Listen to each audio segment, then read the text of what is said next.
अस्सलामुअलैकुम बिस्मिल्लाहिर्रहमानिर्रहीम। Welcome to my channel पढ़ो लर्न टुगेदर। उम्मीद है कि आप तमाम लोग खैरियत से होंगे। आज हम लोग एक्सरसाइज 4.1 को पढ़ेंगे। ये न्यू चैप्टर है सीक्वेंस एंड सीरीज का।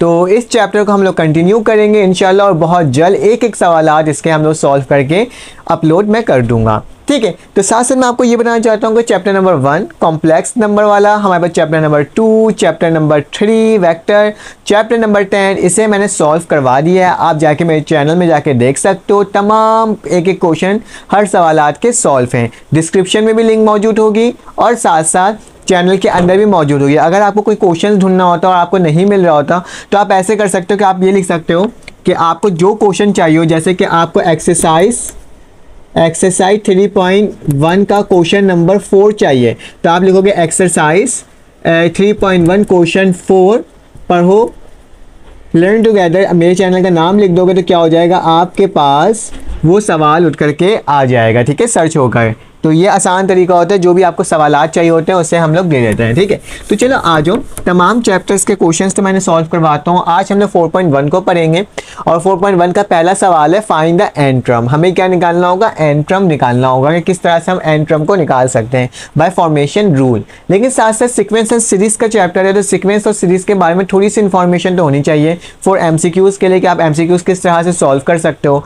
तो सीक्वेंस क्या होता है, सीक्वेंस जो आपके पास वर्ड है वही बयान करता है कि एक ऐसी टर्म जो क्या हो, एक सीक्वेंस मैनर में हो, एक डिफाइंड मैनर में क्या हो, अरेंज हुआ हो। ठीक है, तो उससे हम क्या कहते हैं, हम उसे सीक्वेंस कहते हैं। लाइक अगर मेरे पास मुझे रोज़ कितने रुपए मिलते हैं, मुझे रोज़ मिलते हैं, सपोज़ कि मुझे रोज़ मिलते हैं 5 रुपये मिलते हैं। ठीक है, 5 रुपीज़ मुझे मिलते हैं रोज़, और मैं क्या कर रहा हूँ, उस 5 रुपीज़ को जमा कर रहा हूँ, मतलब उससे मैं खर्च नहीं कर रहा। ठीक है, तो मैं क्या करूँगा, जब मेरा पहला दिन होगा तो मेरे पास वो रुपीज़ कितने होंगे, 5 होंगे। ठीक है, उसके बाद क्या होगा, जब दूसरा दिन होगा तो मेरे पास वो 5 रुपये में 5 ऐड हो जाएगा तो कितना हो जाएगा, 10 हो जाएगा। ठीक है, उसी तरह से मेरा जब तीसरा दिन होगा और तीसरे दिन में मेरे पास क्या हो जाएगा, मेरे पास वही 10 रुपीज़ किस में कन्वर्ट हो जाएंगे, 15 रुपीज़ में, और सो ऑन। जितना मैं 5 रुपये जमा करते जाऊंगा उतना इसमें क्या होते जाएगा, एडिशन होते जाएगा। तो आप लोग एक चीज़ को नोट कर रहे हो कि हाँ, मैं जो चीज़ें इसमें ऐड करे जा रहा हूँ, मतलब कि मैं जो इसमें 5 प्लस कर रहा हूँ, फिर 10 हो जा रहा है, फिर 15 हो जा रहा है, एक सीक्वेंस मैनर में चल रहा है। मतलब कि यहाँ 5 था तो अगली दफ़ा 10 होने के लिए मुझे किसकी रिक्वायरमेंट हुई, 5 की हुई। फिर मेरे पास 15 को ही बनाने के लिए मुझे किसकी रिक्वायरमेंट हुई, 5 को ही। मतलब मुझे 5 बार बार रिपीट करना पड़ा, उसमें ऐड करना पड़ा, और मेरे पास क्या होते गया, मेरे पास एक सीरीज, एक सीक्वेंस बनते गया। ठीक है, तो ऐसा टर्म जो कि एक सीक्वेंस मैनर में, डिफाइंड मैनर में क्या हो, अरेंज हुआ हो, तो ऐसे एलिमेंट्स को हम क्या कहते हैं, सीक्वेंस कहते हैं। और सीक्वेंस के अंदर जो सीरीज़ का वर्ड यूज़ हुआ जाता है, सीक्वेंस एंड सीरीज़। सीरीज़ से मुराद ये होता है कि अगर मेरे पास ये इस तरह से लिखा हुआ है, 5 लिखा हुआ है, कॉमा डाला, 10 डाला, 15 लिखा, फिर 20 हो जाएगा, और सो ऑन आगे चलते जाएगा, इनफाइनाइट मैनर में ये आगे चलते जा रहा है। अगर मैं इन सब का सम ले लूँ, सम मतलब इन सब का मैं प्लस कर लूँ, तो मेरे पास क्या हो जाएगा, मेरे पास एक तरह की सीरीज़ बन जाएगी। कॉमा हटा के जब हम प्लस का साइन या सिंबल यूज़ करते हैं तो वो क्या होता है, किसी भी सीक्वेंस को क्या बना देती है, सीरीज़ बना देती है। तो हमारे पास बहुत तरह के टाइप्स के सीक्वेंस होते हैं, सीरीज़ होते हैं, अरिथमेटिक प्रोपगेशन होते हैं। उन तमाम चीज़ों को हम लोग देखते जाएंगे एक्सरसाइज के चलते चलते, जैसे जैसे सवाल आते जाएगा वैसे वैसे इसको सॉल्व करते जाएंगे। तो चलें आ जाए, इस सवाल को सॉल्व करने थोड़ी सी इन्फॉर्मेशन देनी थी, वो मैंने दे दी आपको। और एक और इन्फॉर्मेशन देनी है व्हाट्सएप ग्रुप के बारे में, क्योंकि व्हाट्सएप ग्रुप के बारे में बच्चे बहुत कह रहे होते हैं कि सर व्हाट्सएप ग्रुप आपका क्या है और आप किस तरह से उसे मैनेज कर रहे होते हो। तो मेरे पास व्हाट्सएप ग्रुप है, मेरे पास 2 तरह के ग्रुप्स हैं, एक मेरे पास पब्लिक है, ठीक है, और एक मेरे पास प्राइवेट है। ठीक है, पब्लिक और प्राइवेट में फ़र्क क्या है, पब्लिक और प्राइवेट में फ़र्क क्या है, पब्लिक में आपका एक्सेस आराम से हो जाता है with the help of link. आप लिंक के जरिए क्या हो जाते हो, पब्लिक ग्रुप में ऐड हो जाते हो फर्स्ट ईयर के। किस तरह से, आपके पास मेरा नंबर शो हुआ होगा, ठीक है, आपने क्या करना होगा, मुझे अपना नाम और अपना क्लास लिख करके मुझे कहना होगा सर मुझे आप पब्लिक ग्रुप में ऐड कर दें, तो आपके पास लिंक शो हो जाएगी, और देन आप उस लिंक के जरिए क्या हो जाएंगे, पब्लिक ग्रुप में ऐड हो जाएंगे। पब्लिक ग्रुप में क्या होता है, मैं आपको सिर्फ और सिर्फ यूट्यूब के लिंक प्रोवाइड करता हूँ, आपको एज अ PDF या आपको इमेजेस नहीं आती यहाँ पे। ठीक है, लेकिन मेरे पास जो प्राइवेट ग्रुप है ये क्या है, ये गर्ल्स और बॉयज़ के लिए क्या है, सेपरेट है। और इसके अंदर बेनिफिट्स क्या हैं, इसके अंदर आपको मिलता है guest paper, target paper, MCQs paper, और सबसे बड़ी बात कि डिस्कशन कर सकते हो। अगर किसी के पास कोई मटेरियल होता है तो वो आपको भी सेंड कर सकता है, ठीक है। तो इसमें ये होता है, ये गर्ल्स और बॉयज़ का अलग होता है, और इसके अंदर आप मैसेज नहीं कर सकते। यहाँ पे सिर्फ और सिर्फ एडमिन अलाउ होता है जो भैया मैसेज करता है, क्योंकि इसके अंदर गर्ल्स और बॉयज़ दोनों होते हैं। तो दैट्स वाई इसमें थोड़ी सी प्राइवेसी के लिहाज से हम क्या करते हैं, हम इसको एडमिन में रखे हुए हैं, जबकि इसको क्या लिखा हुआ है हमने एज अ, आप मैसेज करके डिस्कशन कर सकते हो, ठीक है। तो ये मुझे आपको बताना था। अगर आपको इसमें ऐड होना होगा तो आपने जस्ट क्या करना होगा, आपने मुझे मैसेज करना होगा, अपना नाम अपना क्लास लिखकर कहना होगा सर मुझे प्राइवेट ग्रुप में ऐड होना है। तो आप मुझे बता दें इसका क्या प्रोसीजर है, इसकी क्या पेमेंट है, आप बता दें। सिर्फ एक दफ़ा इसकी पेमेंट करनी होगी और तमाम चीज़ें क्या होंगी, आपकी फ्री होंगी, ठीक है। तो चलें आ जाएँ, सॉल्व करते हैं। अगर आपको लाइव क्लासेस भी लेनी होगी तो लाइव क्लासेस के लिए भी आपने मुझे मैसेज करके यही कहना है कि सर आप मुझे लाइव क्लासेस के बारे में बता दें कि किस तरह से हम लोग लाइव क्लासेस ले सकते हैं। ये तमाम इंट्रोडक्शन मैंने आपको इसलिए दे दिया है ताकि जब आप मैसेज करो मुझे तो आपको तमाम चीज़ें मालूम हो, आपको सिर्फ और सिर्फ प्रोसीजर मालूम होना चाहिए कि किस तरह से ऐड हो जाए, तो मैं आपको बता दूंगा। तो खैर मुझे क्या निकालना है, एन ट्रम निकालना है। तो इस सवाल के अंदर हमें एन ट्रम मतलब एन की वैल्यूज़ निकालनी है कि आखिर ये एन है क्या, ठीक है। तो सबसे पहले मेरे पास ये एक तरह का सीक्वेंस में लिखा हुआ है एक ट्रम। मैं क्या करता हूँ, सोल्यूशन लिखता हूँ। याद रखना एन ट्रम क्या होता है, एन ट्रम एक वैल्यूज़ को बार मतलब एक तरह से क्या होना चाहिए, कंटिन्यूसली चेंज होता है। अगर 1 है, 2 है, 3 है, 4 है, 5 है, इस तरह के नंबर्स क्या होते हैं हमारे पास एन ट्रम में आते हैं। एक ट्रम देखो मेरे पास पहला जो नंबर लिखा हुआ है इसके ना 2 लिखा हुआ है। अगर मैं 2 को 1 से मल्टीप्लाई कर दूं तो मेरे पास क्या आ जाएगा, 2 आ जाएगा, बिल्कुल सही। अगर मैं 2 को मल्टीप्लाई कर दूं 2 से तो मेरे पास क्या आ जाएगा, 4, ठीक है। अगर मेरे पास 2 को मल्टीप्लाई कर दूं 3 से तो मेरे पास क्या आ जाएगा, 6। और अगर मैं 2 को मल्टीप्लाई कर दूं n से तो मेरे पास क्या आ जाएगा, कोई नंबर आ जाएगा, ठीक है, कोई नंबर आ जाएगा जो कि सीरीज चलता रहेगा, ठीक है। तो ऐसे टर्म्स जिसमें मैं क्या करूं, मैं क्या कर रहा हूं, जब मैं इसको 1 से मल्टीप्लाई करूं तो मेरे पास सेम आ जा रहा है, फिर मैं 2 से मल्टीप्लाई करूं तो मेरे पास सेम आ जा रहा है, और जब मैं 3 से मल्टीप्लाई करूं तो मेरे पास सेम चीज़ें आ जा रही सवाल वाली। तो याद रखना सीक्वेंस सीरीज के अंदर एक टर्म क्या होता है, मेरे पास कांस्टेंट होता है। जो कांस्टेंट मेरे पास क्या है, कांस्टेंट मेरे पास 2 है, और जब मैं उसको मल्टीप्लाई कर रहा हूँ किससे, 1 2 3 4 से, तो उससे क्या बन रहा है, मेरा आंसर आ जा रहा है। तो याद रखना कि ये जो n है ये क्या है, इस टर्म का सोल्यूशन है। किस तरह से आप क्या लिखोगे, आप लिखोगे वेयर n बराबर है 1 2 3 4 और सो और आगे कंटिन्यूसली चले जा रहे हैं, इनफिनाइट सीरीज चल रही है। और मुझको क्या करना होगा, इसको सोल्यूशन बनाना होगा। तो इसका सोल्यूशन बनाने के लिए मैं क्या लिखूंगा, मैं लिखूंगा ए एन। याद रखना किसी भी सीक्वेंस को रिप्रेजेंट करने के लिए हम लोग क्या करते हैं, ए एन लिखते हैं, और क्या लिख दूंगा, 2n। अगर 2 को मैं 1 से मल्टीप्लाई करूंगा तो मेरे पास क्या आ जाएगा, 2 आ जाएगा। अगर मैं 2 को 2 से मल्टीप्लाई करूंगा तो मेरे पास क्या आ जाएगा, 4 आ जाएगा। अगर मैं 2 को 3 से मल्टीप्लाई करूंगा तो मेरे पास क्या आ जाएगा, 6 आ जाएगा। अगर मैं 2 को 4 से मल्टीप्लाई करूंगा तो मेरे पास क्या आ जाएगा, 8 आ जाएगा। हमें बहुत ज़्यादा चांसेस इसके बाद क्या आना चाहिए, 8 ही आना चाहिए। तो ये मेरे पास क्या हो जाएगा, इस सवाल का आंसर हो जाएगा। ये जो हमारे पास टर्म क्या है वो n है, और n की वैल्यू क्या है, 1 2 3 4 है। तो ये मेरा क्या है, इस सवाल का आंसर। सिर्फ ये आपको शो करवाना है हर सवाल के अंदर कि आखिर ये कौन सा आपके पास बनेगा। खैर सेकंड टर्म लिखा हुआ है मेरे पास, सोल्यूशन लिखा हुआ है 1 2 3। तो क्या लिख देना, 1 की पावर स्क्वायर, 2 की पावर 3, 3 की पावर 2। मैं एक चीज़ देख रहा हूँ, एक मिनट को, ये ऊपर वाली टर्म मेरे पास कांस्टेंट ही है, ठीक है, सब में 2 2 ही लिखा हुआ है, ठीक है। तो मैं 2 2 ही लिखूंगा।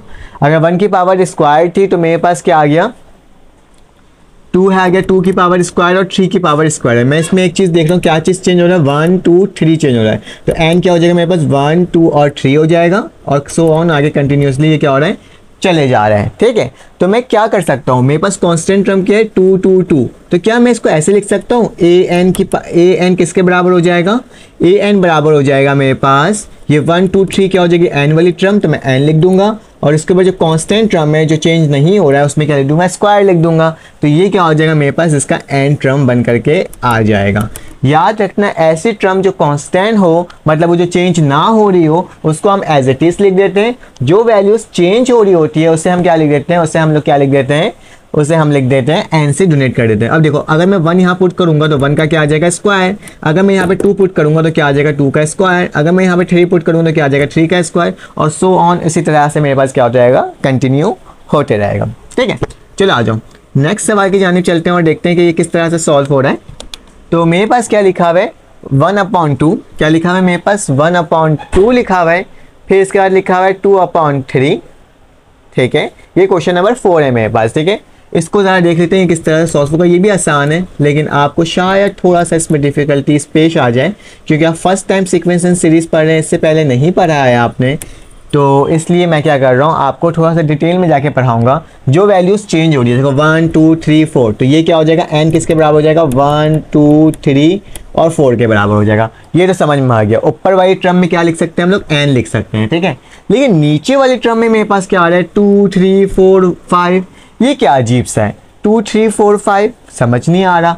अगर मैं नीचे वाली टर्म में, अगर मैं नीचे वाली टर्म को ऐसे लिखूं, देखो अगर मेरे पास ऊपर क्या है 1 है और नीचे क्या लिखा हुआ है, बस 2 लिखा हुआ है। अगर मैं 1 + 1 कर दूं, क्या कर दूं, 1 + 1 कर दूं, तो मेरे पास क्या आ जाएगा, मेरे पास 2 आ जाएगा। यही आएगा ना, और तो कुछ हो ही नहीं सकता।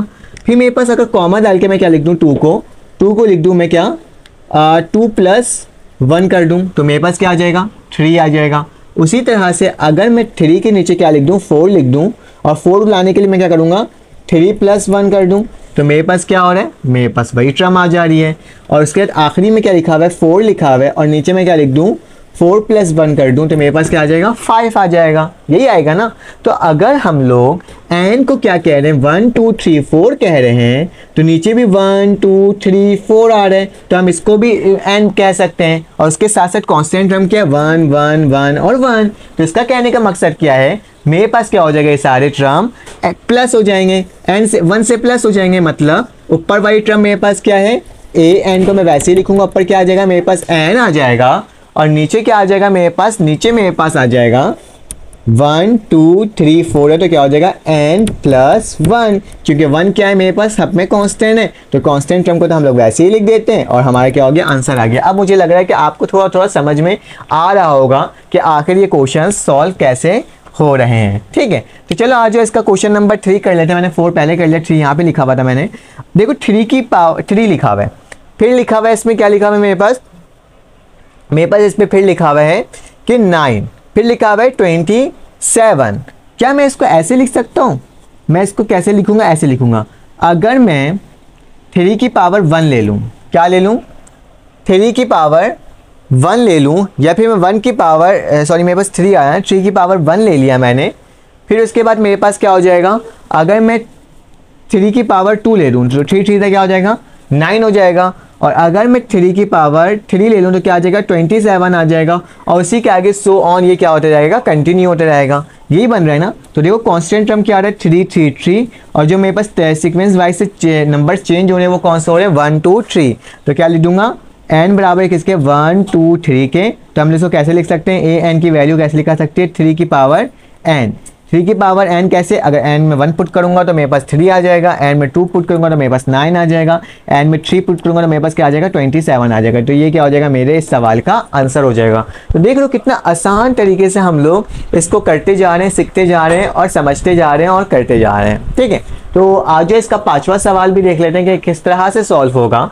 ये भी बहुत आसान सवाल है। आपने सोल्यूशन लिखना है, 1 लिखा हुआ है, -1/3 लिखा हुआ है, 1/9 लिखा है, -1/27 लिखा हुआ है। ये सवाल तो थोड़ा सा अजीब लग रहा है, पता नहीं क्या हो रहा है इसके अंदर। अगर मैं इस सवाल को ऐसे लिखूँ, ये 1 को टर्म को मैं छोड़ देता हूँ अभी। अगर मैं 1/-3 लिख दूँ, ठीक है, 1/-3 लिख दूँ और इसकी पावर क्या कर दूँ, 1 कर दूँ, तो इसको कोई फ़र्क पड़ेगा? बिल्कुल नहीं पड़ेगा सर। कैसे पड़ेगा? नहीं पड़ेगा, क्योंकि 1 की पावर 1 1 ही होता है, और 3 की पावर 1 भी मेरे पास 3 होता है, तो माइनस का क्या आएगा, 3 आएगा। उसी तरह से अगर मैं इसको भी 1/-3 लिख करके इसके ऊपर क्या लगा दूँ, स्क्वायर लगा दूँ, क्योंकि मुझे कांस्टेंट टर्म बनाना होता है ना, चेंज नहीं करना होता है। ठीक है, तभी मैं क्या कर रहा हूँ, कांस्टेंट टर्म बनाते जा रहा हूँ। ठीक है, तो 1/-3 लिख दूँ, इसके ऊपर स्क्वायर लगा दूँ, तो मेरे पास इवन नंबर है, तो जो भी आंसर आएगा वो क्या आएगा, पॉजिटिव में आएगा। जब भी पावर इवन में होती है तो जो आंसर किस में आता है, पॉजिटिव में आता है। ठीक है, तो 1 का स्क्वायर क्या होता है, 1 ही होता है, लेकिन 3 का स्क्वायर क्या होता है, 3 3 9, पॉजिटिव में 9। यहाँ तक कोई मसले की बात नहीं होगी इंशाल्लाह। अब क्या लिखूंगा, मैं फिर से लिखूंगा 1-3, ठीक है, 1/-3, और इसके ऊपर क्या लगा दूंगा, क्यूब लगा दूंगा। तो 1 की पावर क्यूब क्या होता है, मेरे पास 1 ही होता है।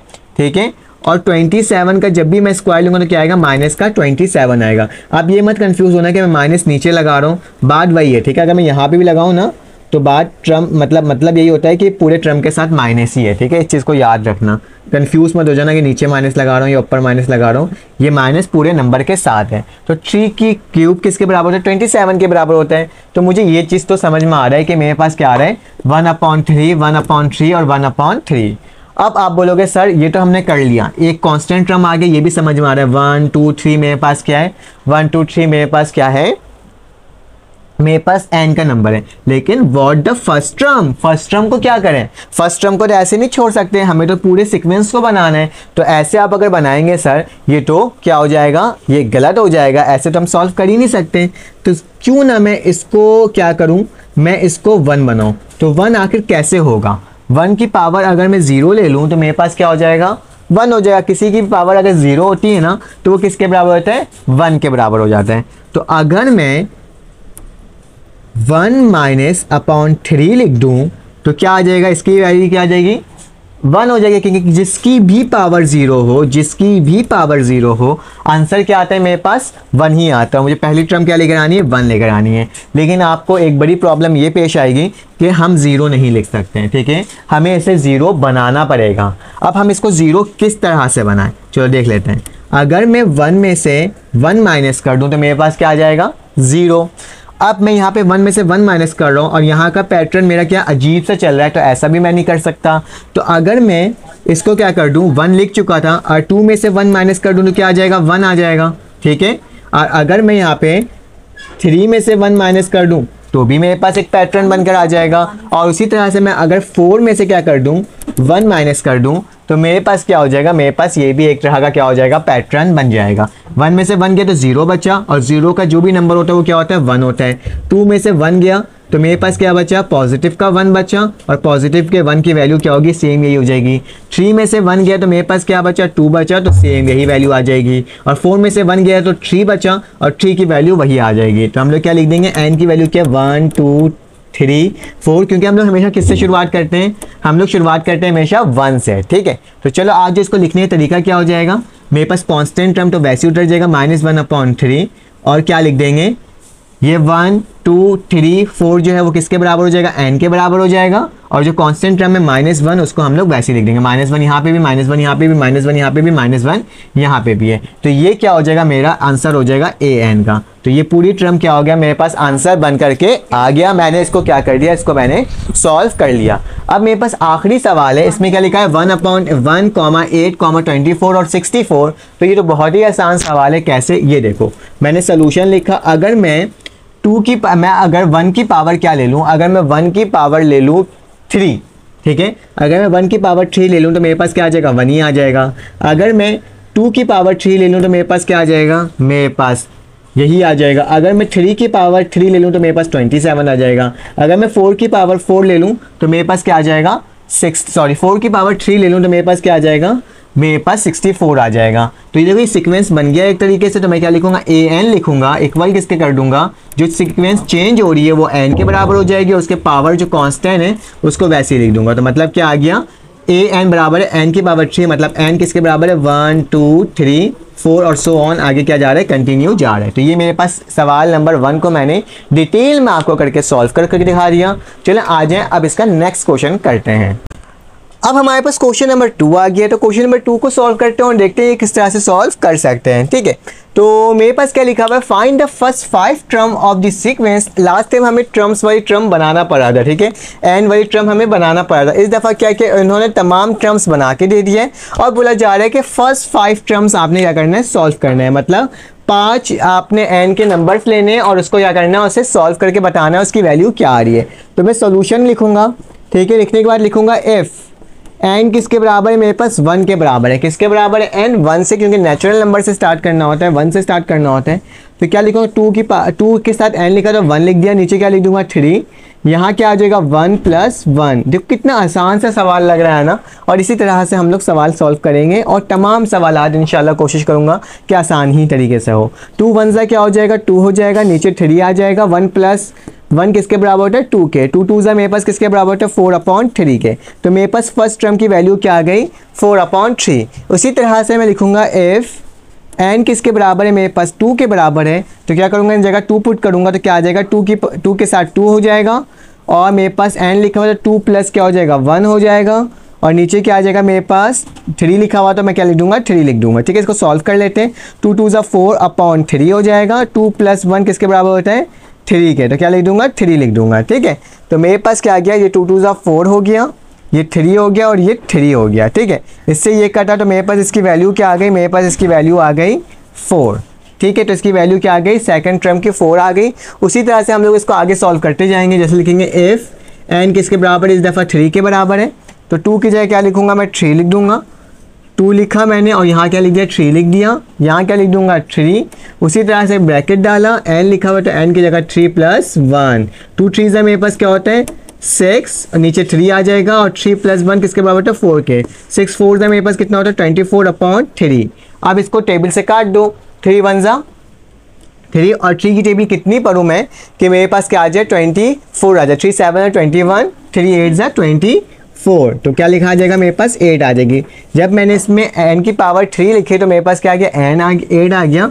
और क्या लिखूंगा इफ़ n किसके बराबर है, n बराबर है 4 के, तो मेरे पास क्या आ जाएगा 2 के साथ क्या लग जाएगा 4 लग जाएगा, और यहाँ पे 4 प्लस 1 हो जाएगा, और यहाँ क्या आ जाएगा, यहाँ पे आ जाएगा मेरे पास 3 आ जाएगा। 2 4 से मेरे पास क्या होता है 8 होता है, नीचे 3 आ जाएगा, और 4 प्लस 5 मेरे पास किसके बराबर होता है 5 के बराबर होता है। 8 5 से मेरे पास क्या होता है 35 अपॉन 3, तो मेरे पास क्या आ जाएगा 35 अपॉन 3। तो हमने कितना आसानी से देखो 4 टर्म को सॉल्व कर लिया। इसका 5वां टर्म भी सेम उसी तरह से सॉल्व करना होगा जिस तरह से हम लोग ने बाकी टर्म्स को सॉल्व किया। तो मैं क्या करता हूँ, मैं यही लिख देता हूँ, फिर बाद में रब कर लूँगा इसे कि अगर मेरे पास इफ़ n किसके बराबर हो जाए 5 के, क्योंकि फर्स्ट 5 टर्म बोला गया है, तो कैसे लिखूंगा 2 लिखूंगा और 5 लिखूंगा।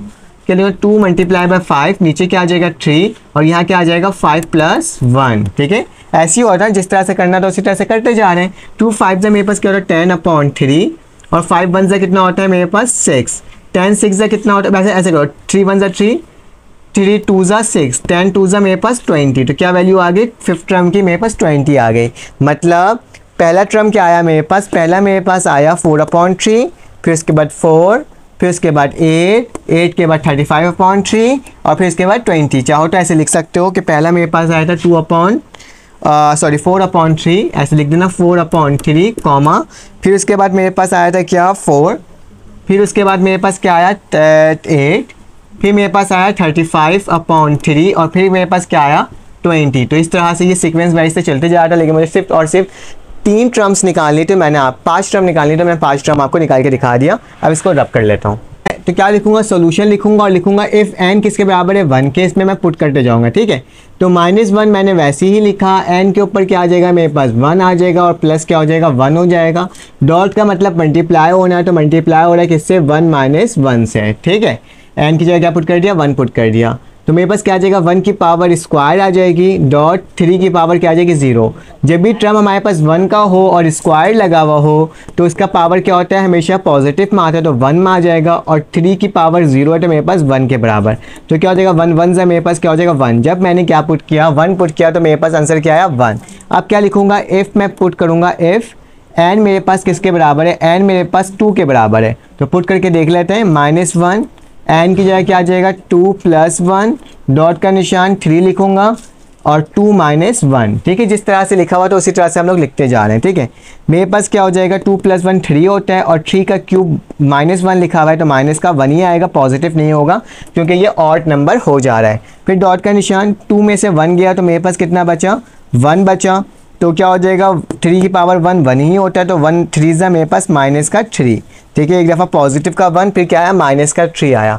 अगर हम लोग पुट करें इफ़ n किसके बराबर है 3 के, तो हम n 3 के बराबर पुट करेंगे तो मेरे पास क्या आ जाएगा, मैं लिखूंगा -1, n की जगह क्या लिख दूंगा 3 + 1, डॉट 3 -1। ठीक है, तो -1 वैसे ही उतरेगा, 3 + 1 4 के बराबर होता है, और 3 में से 2 गया तो 2 बचा।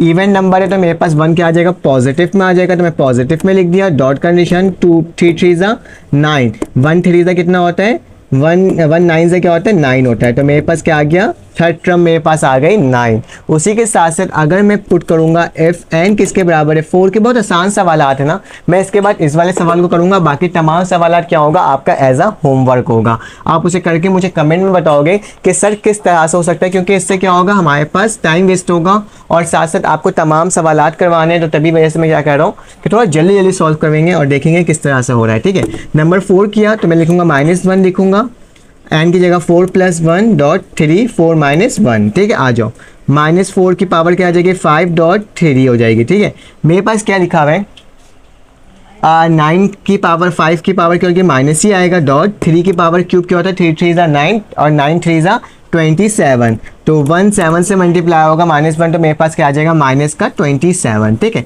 तो इसी तरह से आप फिफ्थ टर्म भी निकाल के मुझे कमेंट में बताना है किस तरह से होगा सॉल्व। और चलें आ जाए, मैं क्या करता हूँ इस टर्म को सॉल्व कर देता हूँ, क्योंकि ये थोड़ी सी बड़ी सी वैल्यू लग रही ना, ये वाला काम और ये वाला काम आपका क्या है एज अ होमवर्क है, आपने बताना है। चलें इसका मैं एक एक टर्म निकाल लेता हूँ। क्या लिखता हूँ, एफ एन किसके बराबर है 1 के, तो 1/4 हो जाएगा, एन की पावर एन की जगह क्या आ जाएगा मेरे पास 1 आ जाएगा, और 1 का क्या हो जाएगा स्क्वायर हो जाएगा, जो कि मल्टीप्लाई किससे हो रहा है 1 + 1 के स्क्वायर से। ठीक है, एक टर्म सॉल्व करके दिखा रहा हूँ इसका। ठीक है, तो 1/4 हो जाएगा, 1 का स्क्वायर मेरे पास क्या होता है 1 ही होता है, 1 + 1 किसके बराबर 2, और 2 का स्क्वायर 2 हो जाएगा। चलो इसको सॉल्व कर लेते हैं, और 1/4 तो वैसे ही बचेगा, 1 2 ज़ा 2 होगा, 2 2 ज़ा क्या हो जाएगा 4 हो जाएगा, 4 से 4 करता तो मेरे पास क्या बच गया 1 बच गया, तो इसकी पहली टर्म क्या आ जाएगी मेरे पास 1 आ जाएगी। ठीक है, उसी तरह से इसको भी कर लेते हैं, मैं क्या करता हूँ यहाँ सॉल्व करवा देता हूँ, ये पूरी टर्म का मैंने एक टर्म मैंने आपको करके दिखा दिया इस सवाल का सॉल्व, आप इस वाले को मैं यहाँ कर देता हूँ। ठीक है, तो मेरे पास एफ एन किसके बराबर है 1 के, तो क्या लिख दूंगा ऊपर 1 लिख दूंगा, नीचे क्या लिख दूंगा 3 1 + 1। ठीक है, तो क्या आ जाएगा मेरे पास 1 3 1 ज़ा 3 + 1, तो क्या आ जाएगा 1/4, तो ये क्या हो जाएगा मेरे पास फर्स्ट टर्म हो जाएगा। उसी तरह से n2 n3 n4 n5 करके पुट करके 5 वैल्यूज़ की निकालनी होगी, आप लोग निकाल लीजिएगा। उसके बाद एक ये आई टर्म है, इसको भी सॉल्व कर लेते हैं। क्या लिखता हूँ, एफ एन किसके बराबर है 1 के, तो मैं क्या लिखूंगा 1/6 1 लिखूंगा, फिर n की जगह क्या आ जाएगा मेरे पास 1 + 1 आ जाएगा, और यहाँ क्या आ जाएगा 1 + 2 आ जाएगा। ठीक है, तो 1/6 1 किसी भी नंबर से मल्टीप्लाई तो वही आता है 1 2 ज़ा 2 आता है, तो 1 वैसे ही लिखा, ये 2 लिख दिया, और 1 + 3 किसका होता है 3 के बराबर होता है। ठीक है, तो 1/6 1 2 ज़ा 2 2 3 ज़ा 6, तो 6 से 6 काटा तो मेरे पास क्या बचा पहली टर्म 1 आ गई। उसी तरह से आपने 2 पुट करना होगा, 3 पुट करना होगा, 4 पुट करना होगा, 5 पुट करना होगा, और इसको सॉल्व करते जाना होगा। इंशाल्लाह आपसे तमाम सवाल सॉल्व हो जाएंगे। इसके तमाम पार्ट के जो आपके पास सवालात हैं ना, उसे मुझे कमेंट में करके ज़रूर बताना, और आप कमेंट करोगे तो ये वाली वीडियो क्या होगी आगे वायरल भी होगी, लोगों तक पहुँचेगी। पहले क्या करना होगा, आपने गिवन लिखना होगा। ठीक है, सोल्यूशन लिखने के बाद क्या कर लो, गिवन लिख दो कि मेरे पास सवाल में कंडीशन दी हुई क्या है, लिखा हुआ है find the sequence by using. आपने सीक्वेंस निकालना है किस मदद से, जो आपके पास वैल्यूज दी हुई है। क्या दी हुई है tn + 1 = n + 1। ठीक है, और इसका tn क्या हो रहा है मल्टीप्लाई हो रहा है, जबकि t1 की वैल्यू मेरे पास क्या गिवन है 2 गिवन है, और बोला है इसको सॉल्व कर लो। तो हम लोग क्या करेंगे, लिखेंगे इफ n बराबर किसके 1 के। ठीक है, n किसके बराबर है 1 के, हम ऐसे 2-3 वैल्यू निकाल लेंगे इसकी। ठीक है, तो मैं लिखूंगा t लिखूंगा, n की जगह क्या लिख दूंगा 1 + 1, n की जगह 1 आया और 1 + 1 = n की जगह क्या आ जाएगा 1 + 1, और t की जगह क्या आ जाएगा n की जगह फिर से क्या आ जाएगा 1 आ जाएगा। ठीक है, तो मैंने उसी हिसाब से इसको क्या कर दिया आपके सामने लिख के दिखा दिया है। तो देखो t1 + 1 किसके बराबर होता है 2 के बराबर होता है, और 1 + 1 किसके बराबर होता है 2 के बराबर होता है। लेकिन मुझे t1 की वैल्यू गिवन है कि t1 किसके बराबर है 2 के, तो क्या लिख दूंगा 2 लिख दूंगा। इस लिहाज से मेरे पास किसकी वैल्यू आ जाएगी, मेरे पास आ जाएगी 2 2 ज़ा 4, तो t2 की वैल्यू क्या आ जाएगी मेरे पास 4 बन करके आ जाएगी। ठीक है, उसी तरह से मुझे क्या करना होगा, अब इफ n किसके बराबर है 2 के, पहले 1 के बराबर था, अब किसके बराबर है 2 के, तो क्या आ जाएगा मेरे पास t2 + 1। ठीक है, और इक्वल का निशान, फिर 2 + 1, और क्या आ जाएगा tn की जगह क्या आ जाएगा 2 आ जाएगा, क्योंकि मैं n की वैल्यू क्या पुट कर रहा हूँ 2 पुट कर रहा हूँ। ठीक है, चलो आज इसको सॉल्व कर लेते हैं। t3 हो जाएगा, यहाँ पे क्या हो जाएगा 3 हो जाएगा। ठीक है, और यहाँ t2 मेरे पास किसके बराबर है 4 के बराबर, तो क्या लिख दूंगा 4 लिख दूंगा। 3 4 ज़ा मेरे पास क्या होता है 3 4 ज़ा मेरे पास 12 होता है, तो क्या लिख दूंगा यहाँ पे मैं 12 लिख दूंगा। तो ये मेरे पास तीसरी सीरीज़ के नंबर आ गई। अब क्या करूँगा, f में लिखूंगा n किसके बराबर है 3 के, तो वही लिखूंगा t3 + 1 = मेरे पास क्या आ जाएगा, फिर इसके बाद 3 + 1 तो क्या लिखूंगा 3 + 1 लिख दूंगा और टी एन है तो क्या हो जाएगा T3 हो जाएगा अकॉर्डिंग टू फार्मूला। अब क्या करना होगा, इसको मजीद सॉल्व करना होगा। T4 हो जाएगा। 3 + 1 किसके बराबर होता है मेरे पास, 3 + 1 मेरे पास 4 के बराबर होता है और 4 को 12 से मल्टीप्लाई करूंगा तो क्या हो जाएगा मेरे पास 48 हो जाएगा। तो T4 की वैल्यू क्या आ गई मेरे पास 48 आ गई। तो मैंने क्या कर दिया, आपको ये सॉल्व करके दिखा दिया है। अब क्या करना होगा, मुझे इसको सीरीज में लिखना होगा। किस तरह से, देखो क्योंकि इसमें बहुत सारी वैल्यूज़ आ रही है, बहुत सारी वैल्यूज़ आ रही है, तो इसको हम लोग क्या कर सकते हैं, सॉल्व कर सकते हैं। किस तरह से, ये देखो अगर मैं लिखूंगा T1 लिख दूंगा, ठीक है, T2 लिख दूंगा, T3 लिख दूंगा, T4 लिख दूंगा और सो ऑन आगे कंटिन्यू जाते जा रहा है। जब मैंने T1 की वैल्यू क्या आई मेरे पास, T1 की वैल्यू मेरे पास आई थी 2, उसी तरह से T2 की वैल्यू क्या आई मेरे पास 4, तो मैंने 4 लिख दिया। T3 की वैल्यू क्या आ गई मेरे पास 48 और सो ऑन आगे क्या होते जाएगा, कंटिन्यू होते जाएगा। तो ये मेरे पास क्या है, इसका आंसर है सिंपल सा। तो हमने ये क्या कर दिया, पूरा सॉल्व करके दिखा दिया कि किस तरह से ये पूरे सवाल सॉल्व हो रहे हैं।